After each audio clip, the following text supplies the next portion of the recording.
ನಮಸ್ಕಾರ. ಸಂಯುಕ್ತ ಕರ್ನಾಟಕ ನ್ಯೂಸ್ @7ಗೆ ಸ್ವಾಗತ. ನಾನು ಪ್ರಕಾಶ್ ಚಳಗೇರಿ.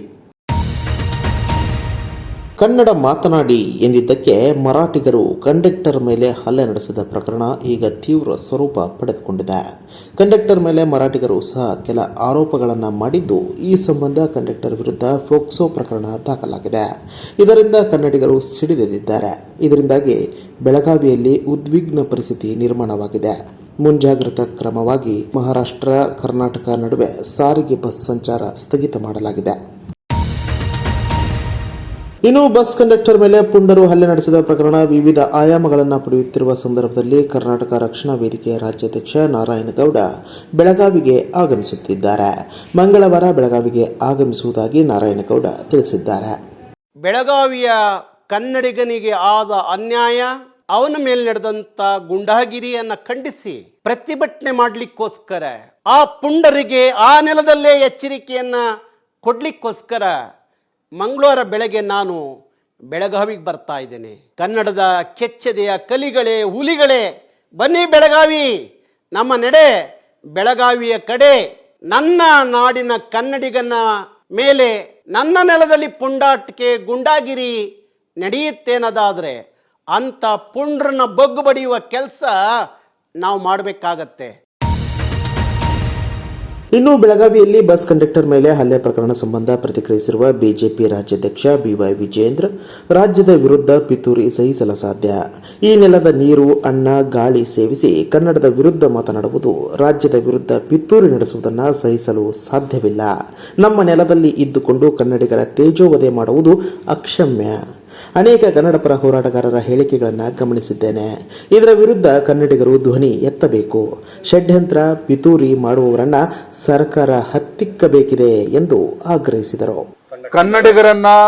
ಕನ್ನಡಿಗರನ್ನ ತೇಜೋಧ ಮಾಡ್ತಕ್ಕಂಥದ್ದು, ಅವಮಾನಿಸ್ತಕ್ಕಂಥದ್ದು, ಅದು ನಮ್ಮ ನೆಲದಲ್ಲಿ ಇಟ್ಕೊಂಡು ಇದನ್ನು ಯಾರು ಕೂಡ ಕ್ಷಮಿಸೋದಕ್ಕೆ ಸಾಧ್ಯ ಇಲ್ಲ. ಇಲ್ಲಿ ಅನೇಕ ಕನ್ನಡ ಪರ ಹೋರಾಟಗಾರರ ಹೇಳಿಕೆಯನ್ನು ಕೂಡ ನಾನು ಗಮನಿಸ್ತಾ ಇದ್ದೆ.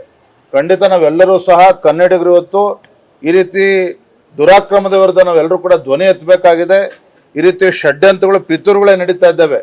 ಇವ್ರನ್ನ ಹತ್ತಿಕ್ಕತಕ್ಕಂಥ ಕೆಲಸ ರಾಜ್ಯ ಸರ್ಕಾರನೂ ಕೂಡ ಮಾಡಬೇಕಾಗುತ್ತೆ, ನಾವು ಕೂಡ ಮಾಡಬೇಕಾಗತ್ತೆ. ಮುಖ್ಯಮಂತ್ರಿ ಬದಲಾವಣೆ ಚರ್ಚೆ ನಡುವೆ ಗೃಹ ಸಚಿವ ಡಾಕ್ಟರ್ ಜಿ ಪರಮೇಶ್ವರ್ ರಾಜೀನಾಮೆಯ ಮಾತುಗಳನ್ನು ಆಡಿದ್ದಾರೆ. ಕೊರಟಗೆರೆಯಲ್ಲಿ ನಡೆದ ಪಕ್ಷದ ಕಾರ್ಯಕರ್ತರ ಸಭೆಯಲ್ಲಿ ಮಾತನಾಡಿರುವ ಅವರು, ಇತ್ತೀಚೆಗೆ ಕ್ಷೇತ್ರದ ಕಾರ್ಯಕರ್ತರೊಂದಿಗೆ ಬೆರೆಯಲು ಆಗುತ್ತಿಲ್ಲ. ನಿಮ್ಮ ಮನಸ್ಸಿನ ಆಕಾಂಕ್ಷೆಯಂತೆ ಸ್ಪಂದಿಸಲು ನನಗೆ ಸಾಧ್ಯವಾಗುತ್ತಿಲ್ಲ. ನೀವು ಹೇಳಿದರೆ ಗೃಹ ಸಚಿವ ಸ್ಥಾನಕ್ಕೆ ರಾಜೀನಾಮೆ ನೀಡಲು ಸಿದ್ಧ ಎಂದಿದ್ದಾರೆ.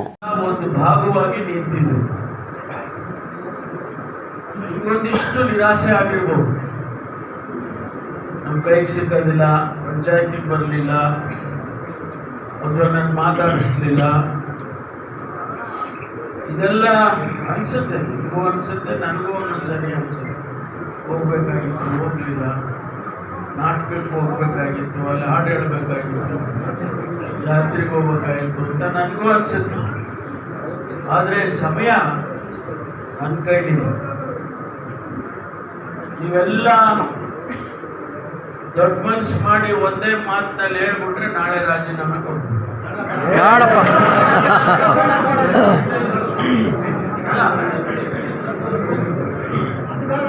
ಅವಾಗ ನಾನು ನಿಮ್ಮ ಜೊತೆಲಿ ಮುಖ್ಯಮಂತ್ರಿ ಆಗಬೇಕು. ಸಚಿವರ ಬದಲಾವಣೆ ವಿಚಾರ ಕಪೋಲ ಕಲ್ಪಿತ ಎಂದು ಸಚಿವ ಎಚ್.ಕೆ. ಪಾಟೀಲ್ ಹೇಳಿದ್ದಾರೆ. ಹುಬ್ಬಳ್ಳಿಯಲ್ಲಿ ಮಾತನಾಡಿದ ಅವರು, 7 ಸಚಿವರ ಬದಲಾವಣೆ ಅನಾವಶ್ಯಕ ಚರ್ಚೆ ಎಂದಿದ್ದಾರೆ. ಯಾವುದೇ ಸತ್ಯ ಇಲ್ಲದೆ ನಡೆಯುವ ಅನಾವಶ್ಯಕ ಚರ್ಚೆಗಳಲ್ಲಿ ನಾನು ಭಾಗಿಯಾಗುವುದಿಲ್ಲ. ಕೆಪಿಸಿಸಿ ಅಧ್ಯಕ್ಷರ ಹೇಳಿಕೆಯಾಗಿರಲಿ ಅಥವಾ ಸಚಿವರ ಅಭಿಪ್ರಾಯವಾಗಿರಲಿ, ಊಹಾಪೋಹಗಳ ರಾಜಕೀಯದ ಬಗ್ಗೆ ನಾನು ಪ್ರತಿಕ್ರಿಯಿಸುವುದಿಲ್ಲ ಎಂದರು. ನೋಡಿ, ನಾನು ಮೊದಲಿಂದನೂ ಹೇಳ್ತಿದ್ದೆ, ಈ ರಾಜಕಾರಣದಲ್ಲಿ ಈ ಸಚಿವ ಸಂಪುಟ ಒಬ್ಬರು ಅಧಿಕಾರದಲ್ಲಿರೋದು, ಒಬ್ಬರನ್ನು ತೆಗೆದು ಹಾಕಬೇಕು ಅನ್ನೋದು, ಅದ್ರ ಬಗ್ಗೆ ಯಾವುದೂ ಸತ್ಯ ಇಲ್ಲದೇ ಅನವಶ್ಯಕವಾಗಿ ಏನು ಚರ್ಚೆಗಳನ್ನು ನಡೀತಾವೋ ಆ ಚರ್ಚೆಗಳಲ್ಲಿ ನಾನು ಭಾಗಿದಾರ ಆಗೋದಿಲ್ಲ. ಆಮೇಲೆ ಇವೆಲ್ಲ ಕಪೋಲ ಕಲ್ಪಿತವಾಗಿರ್ತಕ್ಕಂಥ ವಿಷಯಗಳು. ಈ ರೀತಿ ಊಹಾಪೋಹಗಳ ರಾಜಕಾರಣದ ಬಗ್ಗೆ ನಾನೇನೂ ಪ್ರತಿಕ್ರಿಯಿಸೋದಿಲ್ಲ. ನಾನು ನಿಮಗೆ ಹೇಳಿದೆ, ಇವೆಲ್ಲ ಮಾತುಗಳು ಅನವಶ್ಯಕ, ಹಾಗೂ ಊಹಾಪೋಹದ ವಿಚಾರಗಳು. ನಾನು ಯಾವುದ್ರ ಬಗ್ಗೆನೂ ಅದು KPCC ಅಧ್ಯಕ್ಷರದು ಹೇಳಿಕೆ ಇದ್ರೂ ಅದಕ್ಕೆ ಪ್ರತಿಕ್ರಿಯೆ ಮಾಡೋದಿಲ್ಲ. ಯಾವುದೇ ಮಂತ್ರಿಗಳ ಅಭಿಪ್ರಾಯ ಇದ್ರೂ ಪ್ರತಿಕ್ರಿಯೆ ಮಾಡೋದಿಲ್ಲ. ಈ ಅನವಶ್ಯಕ ರಾಜಕೀಯ ಪ್ರಶ್ನೆಗಳಿಗೆ ಹಾಗೂ ಆ ವಿಷಯಗಳು ಏನಿವತ್ತು ಪತ್ರಿಕೆಗಳಲ್ಲಿ ಬರ್ತಾ ಇವೆ ಅವುಗಳ ಬಗ್ಗೆ ನಾನು ಪ್ರತಿಕ್ರಿಯಿಸೋದಿಲ್ಲ. ರಾಜ್ಯದ ಜನಪದ ಕಲೆಯಾಗಿರುವ ಹುಲಿ ವೇಷ ಕುಣಿತದ ಕುರಿತು ಪ್ರಧಾನಮಂತ್ರಿ ನರೇಂದ್ರ ಮೋದಿ ಮನ್ ಕಿ ಬಾತ್ ಕಾರ್ಯಕ್ರಮದಲ್ಲಿ ಮಾತನಾಡಿದ್ದಾರೆ. ಕರ್ನಾಟಕದ ಚಾಮರಾಜನಗರ ಜಿಲ್ಲೆಯಲ್ಲಿ BRT ಅರಣ್ಯವಿದ್ದು ಅದು ಅತಿ ಹೆಚ್ಚು ಹುಲಿಗಳಿರುವ ಪ್ರದೇಶವಾಗಿದೆ. ಹುಲಿಗಳನ್ನು ಉಳಿಸುವುದರಲ್ಲಿ ಸ್ಥಳೀಯ ಸೋಲಿಗರ ಪಾತ್ರ ದೊಡ್ಡದಿದೆ ಎಂದ ಅವರು ಹುಲಿ ಸಂರಕ್ಷಣೆ ಜೊತೆಗೆ ಹುಲಿ ವೇಷ ಕುಣಿತ ಹಾಗೂ ಹುಲಿ ವೇಷ ಹಾಕುವವರ ಬಗ್ಗೆ ಪ್ರಶಂಸೆ ವ್ಯಕ್ತಪಡಿಸಿದರು. ಕರ್ನಾಟಕ, ಕೇರಳ ಹಾಗೂ ತಮಿಳುನಾಡಿನಲ್ಲಿ ಹುಲಿ ವೇಷ ತೊಟ್ಟು ಕುಣಿತದ ದೃಶ್ಯ ನೋಡುಗರ ಕಣ್ಮನ ಸೆಳೆಯುತ್ತದೆ ಎಂದು ಹೇಳಿದರು. हमारे यहाँ कर्नाटक के हुली वेशा, तमिलनाडु के पुली और केरला के पुलिकली जैसे कई कल्चरल डांसेस हैं जो नेचर और वाइल्ड लाइफ के साथ जुड़े हुए हैं. मैं अपने आदिवासी भाई बहनों का भी बहुत आभार करूंगा क्योंकि वो वाइल्ड लाइफ प्रोटेक्शन से जुड़े कार्यों में बढ़ चढ़कर भागीदारी करते हैं. कर्नाटका के BRT टाइगर रिजर्व में बाघों की आबादी में लगातार वृद्धि हुई है. इसका बहुत क्रेडिट सोलिगा ट्राइब्स को जाता है जो बाघ की पूजा करते हैं. इनके कारण इस क्षेत्र में मैन एनिमल कॉन्फ्लिक्ट ना के बराबर होता है.